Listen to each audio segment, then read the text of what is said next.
இவர் அடுத்துடா இன்னும் இருக்குடா இன்னும் இருக்கு அப்படியே வருதுடா. அப்புறம் ஐயாட்ட வருதுடா.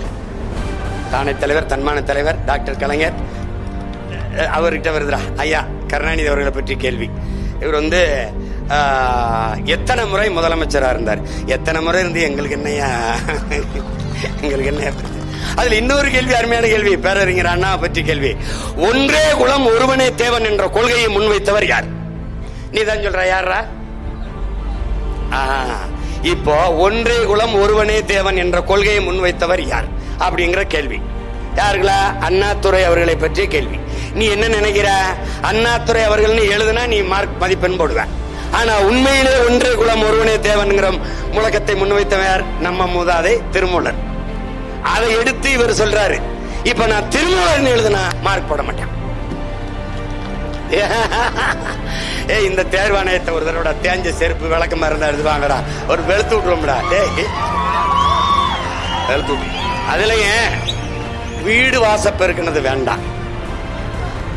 கக்கூஸ்ல இப்படியே தேய்ச்சி வச்சுக்க ஒரு கட்ட குட்ட ஈக்கிமா இருக்கும்டா, அதை வச்சு பைத்தியக்காரப்ப. டேய் பைத்தியக்காரப்ப இல்லையா, போங்கடா. டேய் ஒருத்தனை இல்லடா, இவன் ஒவ்வொருத்தனையும் கீழ்பாக்கத்தில் சேர்க்கணும்டா. நம்ம ரொம்ப பிரச்சனையா இருக்கு, ரொம்ப பிரச்சனை. அதுல ஐயாவுக்கு பல கேள்விகள்.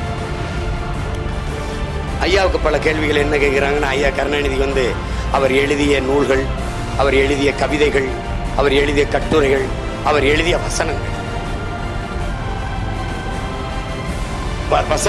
வசனத்தை எழுதுனா மதிப்பெண். எப்படிப்பட்ட அறிவார்ந்த சமூகம், எப்படிப்பட்ட வரலாறு பெருமை மிக்க சமூகம், இது எப்படி பத்தி சிக்கிக்கிச்சு பாரு.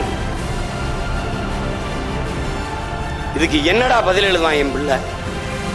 இத படிச்சுக்கிட்டு போய் தமிழ்நாடு இவன் தேர்ச்சி பெற்று அரசு பணிக்கு வரணும்.